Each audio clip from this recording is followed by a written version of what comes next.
Professeur Hanan Tiwiri Benaïssa, je suis infectiologue et je suis chef du service des maladies infectieuses donc, à l'hôpital Larapta. Infectiologue, donc, Dewi Amrad al-Jarthoumia. Voilà.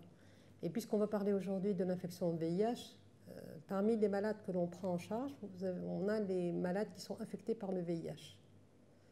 Et donc, ces migrants, ce sont des patients qui nous sont adressés soit par les centres de dépistage, soit différentes organisations, donc la société civile, soit ce sont des malades qui viennent d'eux-mêmes, parce que bon, ils apprennent qu'il y a un service de maladies infectieuses qui prend en charge l'infection VIH, donc ils se présentent pour être suivis à nos consultations, voire pourquoi pas pour hospitalisation.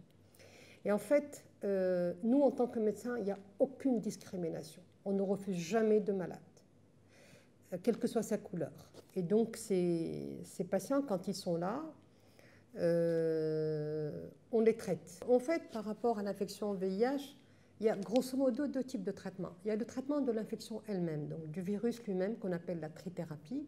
C'est le traitement des infections qui, en fait, sont dues au déficit immunitaire qui est entraîné par le VIH. Tout malade qui se présente à nos consultations, à nos urgences, est pris en charge par ce service.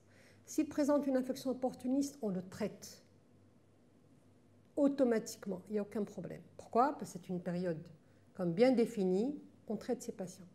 Là où on bloque, c'est quand on doit démarrer le traitement antirétroviral, donc le traitement spécifique. Vous savez que le traitement antirétroviral, c'est un traitement à vie. Et donc, on est obligé, pour des raisons budgétaires essentiellement, et non pas par discrimination, je le répète, de sélectionner entre guillemets les patients qui nécessitent justement un traitement, je dirais, urgent ou qu'on peut leur octroyer, si vous voulez. Et c'est la raison pour laquelle il y a des personnes, ou je dirais des personnes vivant avec le VIH, que l'on traite automatiquement, ces migrants. Alors, en premier, on ne refuse jamais de traiter la femme enceinte. Donc, une femme enceinte, quelle que soit sa couleur, quand elle a une infection VIH, elle reçoit son traitement antirétroviral. Donc, il y a aussi les étudiants. Les étudiants, quand ils se présentent à nous, on les prend en charge, parce qu'on sait pertinemment que c'est une durée qui est déterminée, etc. Pourquoi je dis, je le répète, c'est parce que c'est un problème budgétaire essentiellement. Et puis, bien sûr, quand c'est un complément de traitement, par exemple, un migrant qui travaille et qui en a encore pour 2-3 mois en Tunisie, qui n'a pas son traitement, on le dépanne. Ou encore, une personne qui a son traitement habituellement, qu'elle se procure auprès de son médecin d'origine, etc., elle est là, elle oublie son traitement, on peut la dépanner. Mais sinon, malheureusement, en plus, on n'a pas une idée précise sur le nombre de migrants VIH qu'on a en Tunisie. Et donc là, on est en train de tout faire, je dis bien de tout faire, pour essayer de prendre en charge, quand je dis prendre en charge, donc le traitement antirétroviral de ces personnes-là, de ces migrants. Et d'ailleurs, on travaille dessus, soit au niveau du ministère de la Santé publique ou au niveau du sous-comité national donc, de prise en charge de ces infectés par le VIH que je préside. On est en train de travailler dessus pour, les critères justement de choix, les critères de sélection, si vous voulez, de ces patients migrants. Et deux, surtout, on va essayer de généraliser le traitement de ces migrants. Pourquoi? Parce que je dirais que toute personne a le droit à la santé.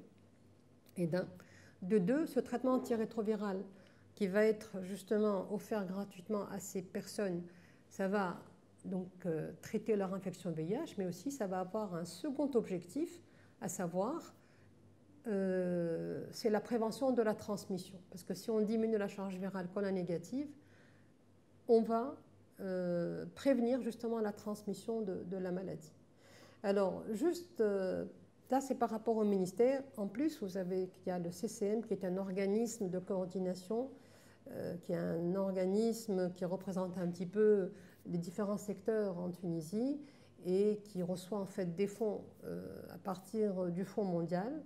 Et là, on travaille dessus pareil. On a, dans notre note conceptuelle, nous avons programmé justement la prise en charge de tous les migrants.